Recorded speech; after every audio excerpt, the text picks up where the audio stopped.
He walked into the courtroom with calm eyes and steady hands, believing truth would protect him. But in minutes, that belief shattered. The very officer who once called him brother now stood across from him, spinning lies that could end his career, his freedom, his life. Cameras flashed. Whispers filled the room. To them, he wasn't a decorated federal agent. He was just another black man in handcuffs. And as the gavel struck, one thought echoed in his mind. How could justice turn against its own?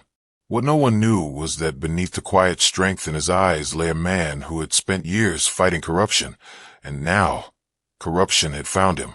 Before the headlines, before the accusations, Marcus Reed lived a life of discipline, service, and quiet pride. He was one of the Bureau's best, an FBI special agent whose record was spotless. 15 years on the job, countless undercover operations, and a reputation for exposing dirty cops who thought their badges made them untouchable.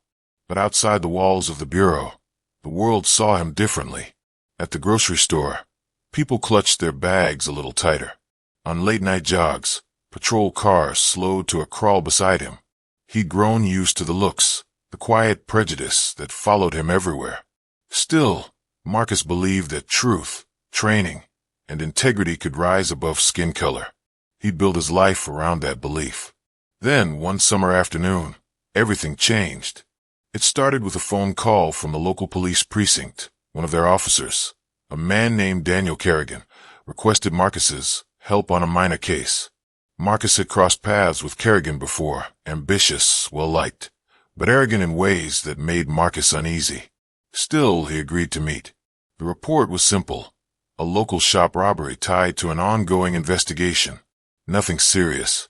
But when Marcus arrived, something felt wrong.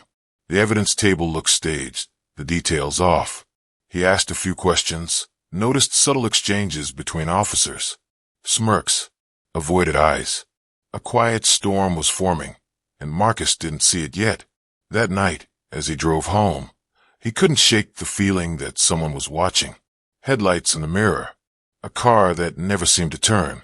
He brushed it off. Just another late night, he told himself. But by morning, his photo was plastered across the news. FBI agent arrested in corruption scandal.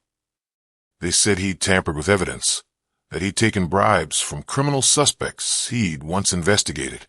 The charges were absurd, but they were detailed. Too detailed. Bank statements, witness testimony, even security footage. Every piece seemed perfectly placed to destroy him. Marcus's colleagues were shocked, but the Bureau had seen cases like this before. Public image mattered more than loyalty.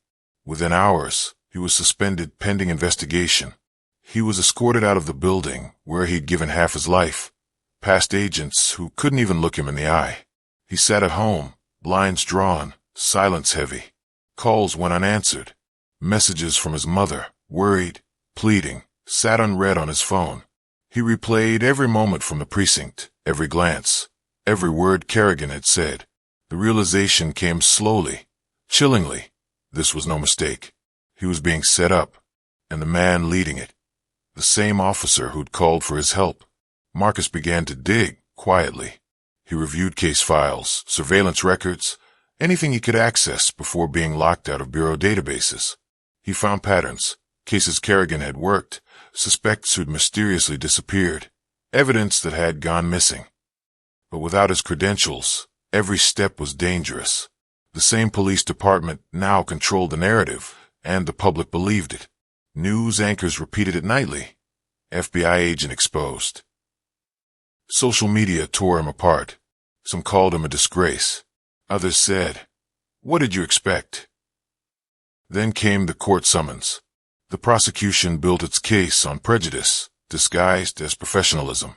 The image of a black agent gone rogue sold well to the cameras.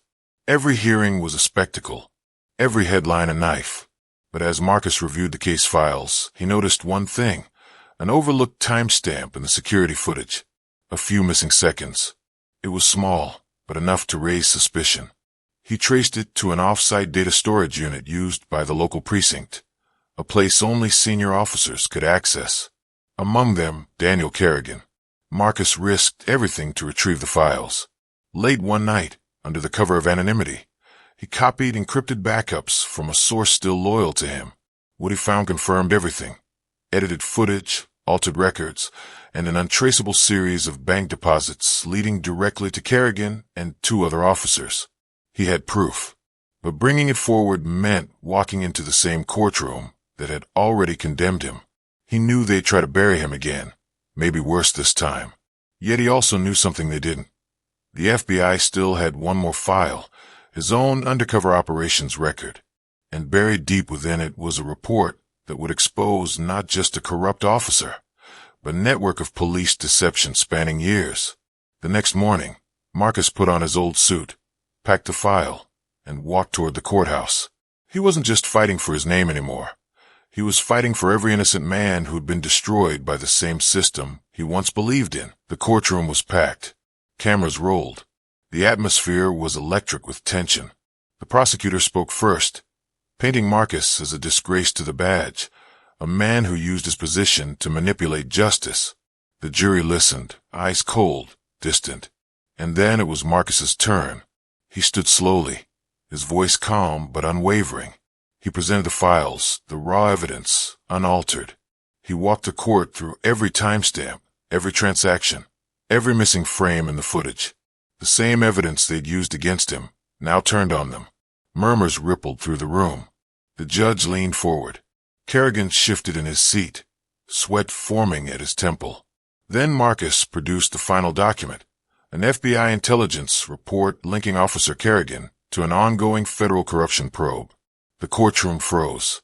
The report detailed how Kerrigan and two associates had manipulated cases, planted evidence, and funneled seized assets into offshore accounts. The same people who'd accused Marcus were part of a criminal ring he'd been secretly investigating. The realization hit like thunder. The criminal wasn't Marcus. It was the man who'd framed him. Kerrigan lunged from his seat, shouting denials, but the words fell flat. The truth was already spreading.